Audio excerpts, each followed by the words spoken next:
Então, nessa aula de hoje de parasitologia, o parasita que eu vou tratar com vocês aí vai ser o Toxoplasma gondii.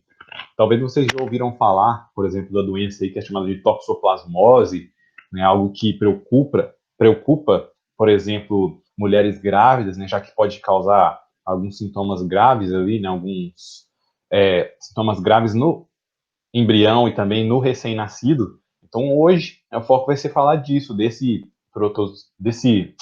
no caso desse parasita, né, desse protozoário. Só que qual que é a diferença dele para outros?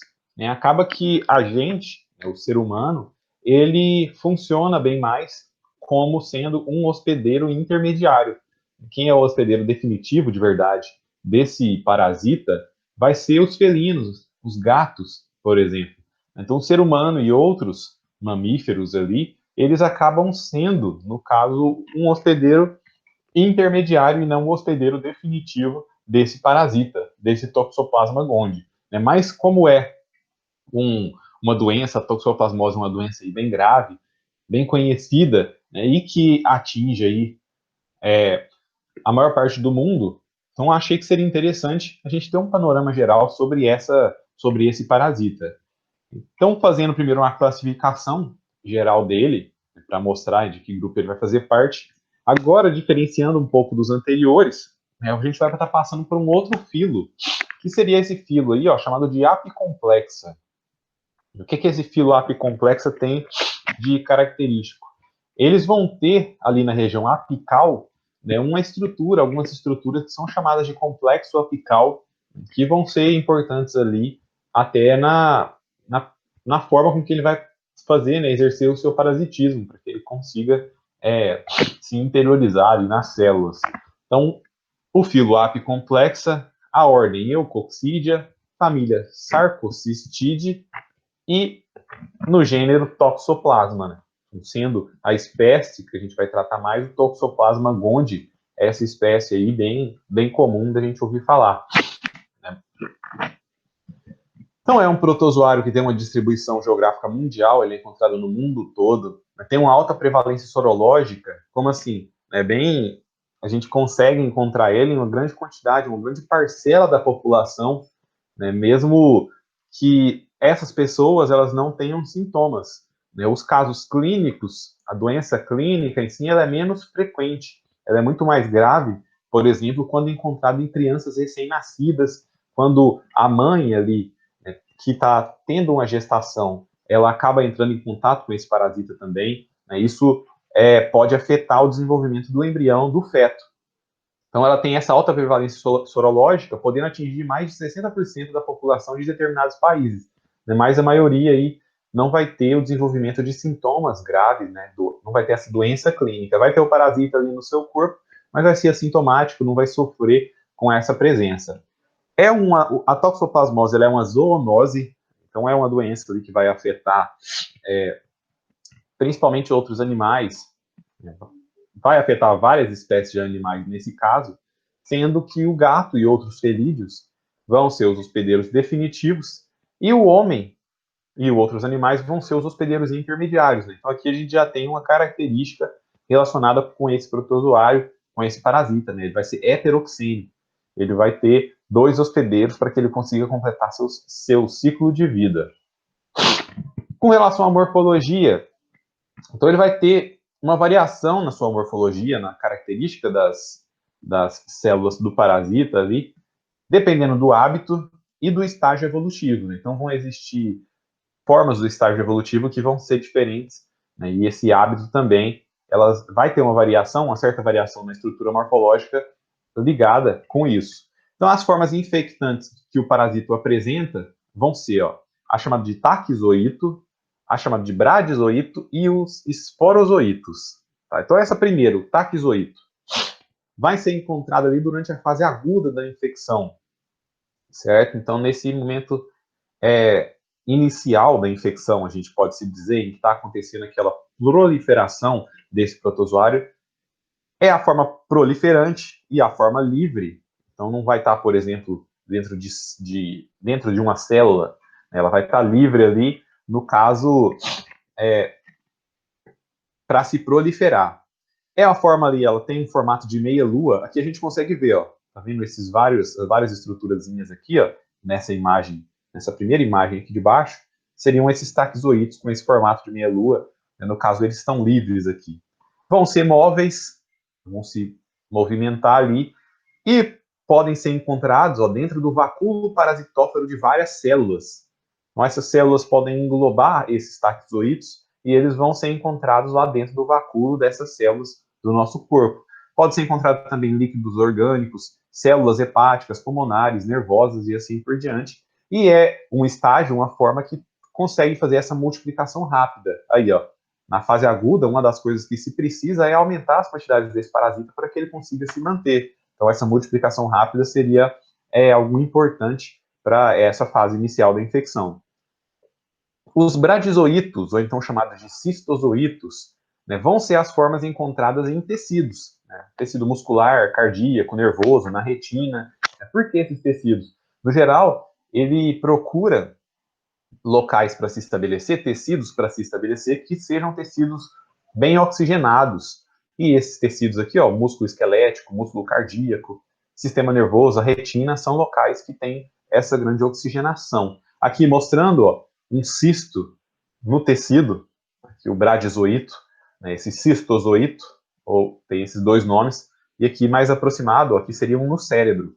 Então esses cistos, né, vão ser essas estruturas que vão ser encontradas principalmente na fase crônica da doença. Então imagina o seguinte, aqueles taquizoítos, que eu falei aqui anteriormente, eles se estabeleceram em algum local, se multiplicaram ali e formaram, né, esse cisto, formaram essa estrutura, e lentamente ali vai acontecendo uma multiplicação de mais parasitas aqui dentro desse cisto. Então é uma estrutura que é formada que fica parada ali naquele local. Outra forma seria os zoocistos. Aqui vão ser as formas de resistências às condições do meio ambiente. Então é a forma, por exemplo, que é eliminado nas fezes dos felinos. Um felino que está contaminado com toxoplasma, ele vai eliminar essas formas de oocisto para o ambiente para que, né, esse parasita ele acabe contaminando outras pessoas. Então, esse oocisto seria essa outra forma aí, e vão ser produzidos ali nas células intestinais dos felinos e eliminados, então, imaturos junto com as fezes. Então, por que imaturos? O que acontece? Após essa eliminação, ele vai passar ali por modificações e esse oocisto, essa estrutura toda aqui do oocisto, ela vai gerar algumas estruturas interiores ali que são chamadas de esporocistos. Aqui a gente consegue ver um que não se diferenciou lá dentro e outro que já tem esses esporocistos separados. Aí vão formar dois esporocistos com 4 esporozoítos cada. Então, isso também seriam formas ali que vão estar dentro desse oocisto e que vão ser essas formas contaminantes. O ciclo biológico. Então, ele é um heteroxeno, né, um parasita que vai ter um hospedeiro intermediário e um hospedeiro definitivo, sendo que o intermediário seria o homem e outros mamíferos, como caprinos, como suínos, e o hospedeiro definitivo seria o gato. Tem uma fase assexuada, que é principalmente ali nos linfonodos, nos tecidos de vários hospedeiros, inclusive no hospedeiro definitivo, que é o gato, e a fase sexuada, que vai ser nas células epiteliais dos gatos jovens, que vai ser então no hospedeiro definitivo. Sobre a fase assexuada, então, essa primeira. Então imagina que um hospedeiro suscetível ali, o homem, por exemplo, um hospedeiro intermediário, ele acaba ingerindo oocistos maduros. Então o gato foi lá, fez as suas fezes em um local, esses oocistos acabaram contaminando, por exemplo, a água, os alimentos, ou esse hospedeiro suscetível pode ter se alimentado também de uma carne mal cozida e ingeriu cistos contendo bradizoítos.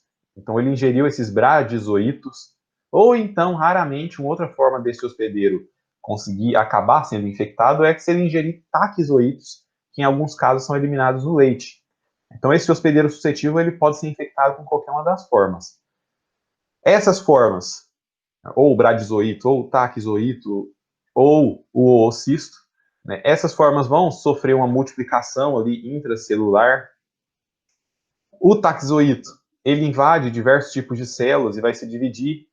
E alguns vão evoluir, alguns taxoítos vão evoluir e vão formar os cistos, que é o que vai estabelecer essa fase crônica. Então, isso que vai acontecer. Qualquer uma dessas formas que vão ser ingeridas aí, elas vão acabar, né, tornando esse hospedeiro que seja suscetível a ter essa parasitose. A fase sexuada, que vai acontecer nas células epiteliais ali, do intestino delgado, principalmente, do hospedeiro definitivo, que seria o gato, o que acontece? Mais uma vez, né, qualquer uma das fases, esporozoito, bradizoito, taxoito, vai penetrar nas células do epitélio intestinal do gato. Lá elas vão se multiplicar e vão dar origem a várias formas que são chamadas de merozoítos. Essas formas aí vão romper essas células, vão ser liberados, vão continuar se multiplicando e algumas vão se transformar nesses gametófitos.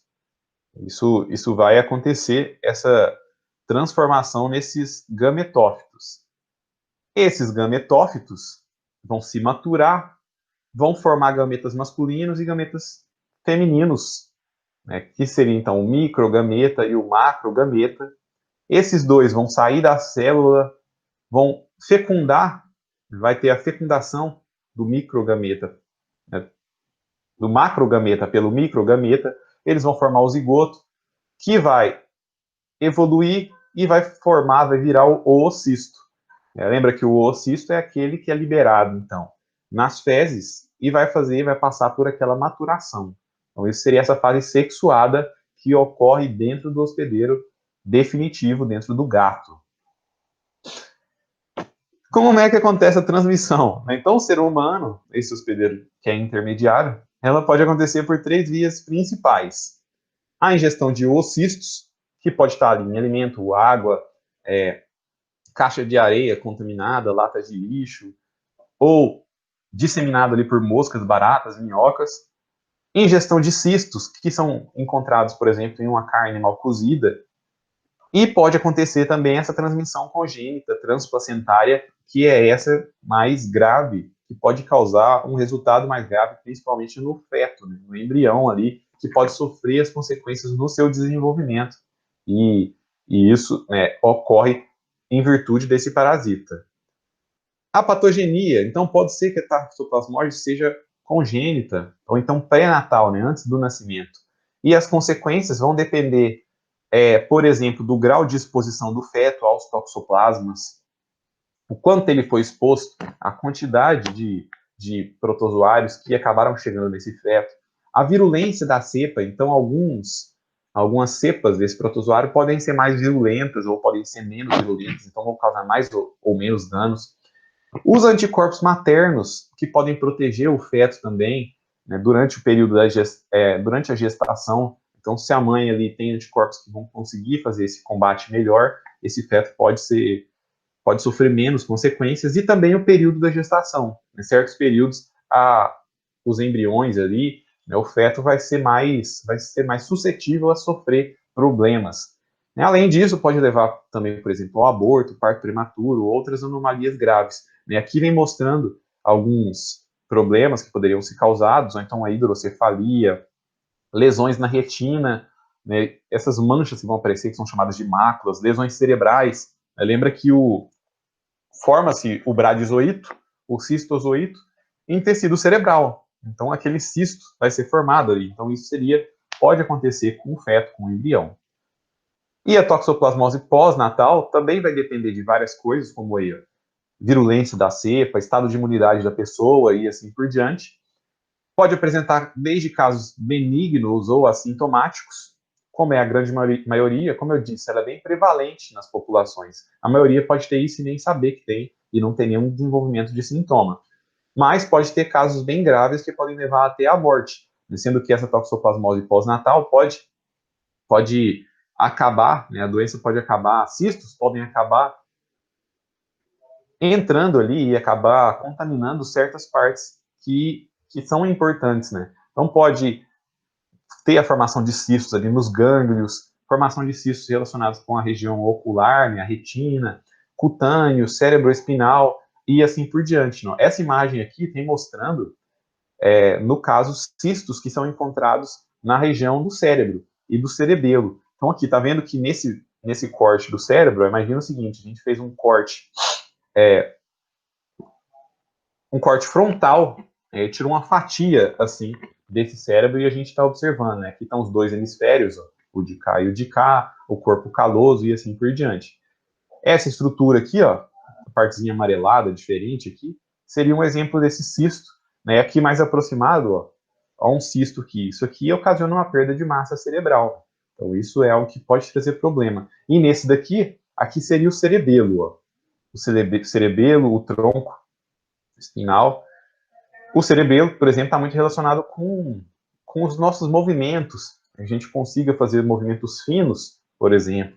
E olha o tamanho desse cisto que está acometendo, no caso, esse cerebelo, esse tronco espinal, né? Então, provavelmente, isso estava trazendo um problema bem grave para essa pessoa.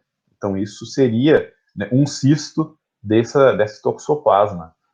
E aqui tem mostrando também, no caso mais aproximado, né, de uma toxoplasmose cerebral, aqui a gente vê na nível mais celular, né, então pegou aquela estrutura lá e fez uma lâmina com ela para poder observar. Né, e consegue encontrar lá, observar aqui, ó, os cistos, a gente vê eles mais aproximados, e a gente vê lá dentro, né, o bradizoito, e lá dentro vai estar esses vários protozoários ali de Toxoplasma gondii. Né? Então aí seria a nível celular, né, mais aproximado. E a profilaxia, como é que você faz para evitar, para prevenir a toxoplasmose? Então, alguns cuidados de higiene pessoal, lavar bem mãos, ao manipular carne, né, carne crua e antes da refeição, evitar comer alimentos crus e também ter o cuidado de lavar bem verduras e legumes. Após contato com gatos, ter sempre o cuidado de lavar mãos, manter também, né, o seu gato, principalmente dentro de casa, bem alimentado, evitar dar carne crua para ele, né, dar uma ração de boa qualidade, então a carne cozida para que ele evite o contato e a possibilidade de se contaminar. Ter o cuidado também com a caixinha do gato, né, caixa de areia do gato, tentar colocar ela no sol a cada 3 dias para que isso acabe matando ali aqueles cistos. Os cães também podem transmitir toxoplasmose quando eles se sujam ali por fezes de gato, então ter cuidado também com o cachorro, controle de ratos, insetos e descartar corretamente lixo doméstico e dejetos, lavar bem mãos e unhas após ter contato com terra, né? Então, além disso, quando a gente trata principalmente da parte das grávidas, das mulheres, ter cuidado ali no pré-natal, né? Fazer um exame pré-natal para toxoplasmose, e mesmo se ela tenha ou não tenha um histórico relacionado com toxoplasmose, fazer um tratamento aí com espiramicida nas mulheres grávidas, se elas estiverem em fase aguda, estiverem então com anticorpos positivos no exame mostrando isso, mas o ideal também seria o desenvolvimento de vacinas, né, para evitar esse parasita. Então isso seria formas de profilaxia. Bom, então essa foi nossa aula de hoje sobre o Toxoplasma gondii. Né? Diferente dos outros, esse seria um parasita que a gente não é o hospedeiro definitivo, né? Seria esse gato, mas, como eu já disse anteriormente, por ele causar problemas, principalmente com relação às gestantes, com relação aos fetos, ao embrião, eu achei que seria interessante a gente tratar de alguns aspectos aqui. Bom, essa foi nossa aula de hoje, espero que tenha ficado claro. Qualquer dúvida, mandem mensagens e bons estudos.